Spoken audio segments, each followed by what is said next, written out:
पिछले 5 सालों में राजस्थान इंडिया में सबसे ज्यादा पॉलिटिकल बज वाला स्टेट रहा है और इसका रीजन रहा है पार्टीज के बीच की internal conflict. Come everyone to pure politics episode number 3। और आज के इस एपिसोड में हम जानने की कोशिश करेंगे कि आखिर कौन जीतने जा रहा है राजस्थान और राजस्थान का अगला मुख्यमंत्री कौन बनेगा। कांग्रेस के युवा सांसद और उस समय के केंद्रीय मंत्री सचिन पायलट अपना लोकसभा चुनाव हार जाते हैं और तब कांग्रेस हाईकमांड उन्हें स्टेट में भेजता है प्रदेश कांग्रेस का अध्यक्ष बनाते हुए। जब चुनाव होते हैं तो राजस्थान में कांग्रेस की सरकार आती है, लेकिन जब मुख्यमंत्री बनने की बात आती है तो अशोक गहलोत, जो कि 2 बार के फॉर्मर मुख्यमंत्री रह चुके थे, कांग्रेस हाईकमान उनके नाम पे मुहर लगाता है और सचिन पायलट बनते हैं डिप्टी सीएम। अभी तक सचिन पायलट डिप्टी सीएम के साथ साथ प्रदेश कांग्रेस के अध्यक्ष भी थे और वो काफी पावरफुल पोजीशन में नजर आ रहे थे, लेकिन समय के साथ ही अपनी ही सरकार में सचिन पायलट को लगने लगा कि उन्हीं की सुनवाई नहीं हो रही है और इसी की वजह से सचिन पायलट और अशोक गहलोत के बीच में काफ़ी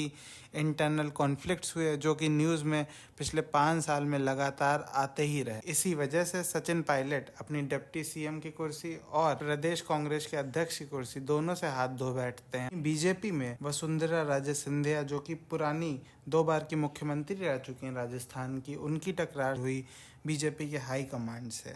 बीजेपी का हाई कमांड अब लीडरशिप चेंज की कोशिश कर रहा है राजस्थान में और कई नई लीडरशिप को मौका देना चाहता है। इसी कतार में लंबी लिस्ट है जो कि सीएम कंटेंडर्स के रूप में दिखाए जा रहे हैं। इनमें नाम है ओम बिरला का, गजेंद्र सिंह शेखावत का, अर्जुन राम मेघवाल का, दिया कुमारी का, राजेंद्र राठौर का और तमाम लीडर्स का। तो राजस्थान में बीजेपी और कांग्रेस दोनों के अंदर फैक्शनलिज्म का काफी जोर दिखाई दिया है पिछले 5 सालों में। लेकिन जब बात आई कि कौन अगली सरकार बनाने जा रहा है तो तमाम ओपिनियन पोल्स से लेके पार्टी के इंटरनल सर्वे और ग्राउंड रिपोर्ट से सजेस्ट करने लगी कि बीजेपी एक क्लियर मेजोरिटी की ओर राजस्थान में आगे बढ़ रही है। कांग्रेस के खुद के इंटरनल सर्वे में हाई एंटी इनकम्बेंसी की बात हुई है, लेकिन अशोक गहलोत एक सीजन्ड पॉलिटिशियन है और उन्होंने बहुत ही कम समय में अपनी इमेज को थोड़ा रीब्रांड करने की कोशिश की है, जैसे एमपी में शिवराज सिंह चौहान ने करी है। इसके लिए अशोक गहलोत ने सहारा लिया है पीएम मोदी के स्ट्रेटेजी का, जो कि एक हैवी एडवर्टाइजमेंट की।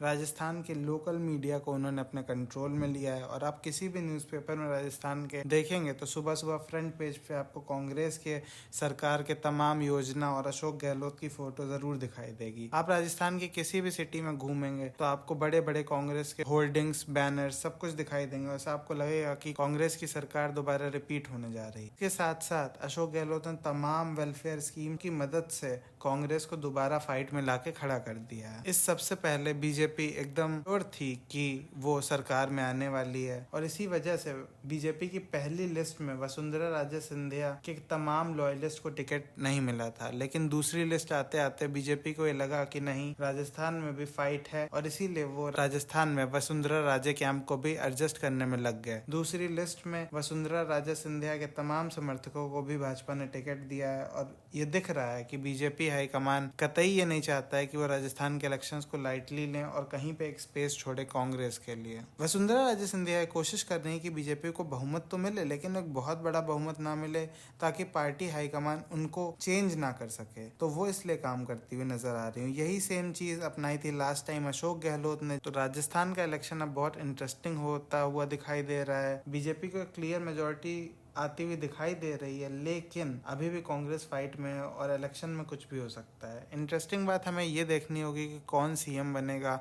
ईदर पार्टी जब पावर में आती है और कांग्रेस पावर में आती है तो क्या अशोक गहलोत ही सीएम बनेंगे या सचिन पायलट का नंबर लगेगा, और अगर बीजेपी पावर में आती है तो हमें ये देखना होगा कि क्या वसुंधरा राजे सिंधिया दोबारा मुख्यमंत्री बनेंगी या फिर बीजेपी हाईकमान किसी नए लीडर को सामने रखेगा। नए एपिसोड यहाँ तक देख लिया है तो मैं आपसे जरूर रिक्वेस्ट करूंगा कि इस चैनल को लाइक करें, शेयर करें और सब्सक्राइब करें। Thank you so much.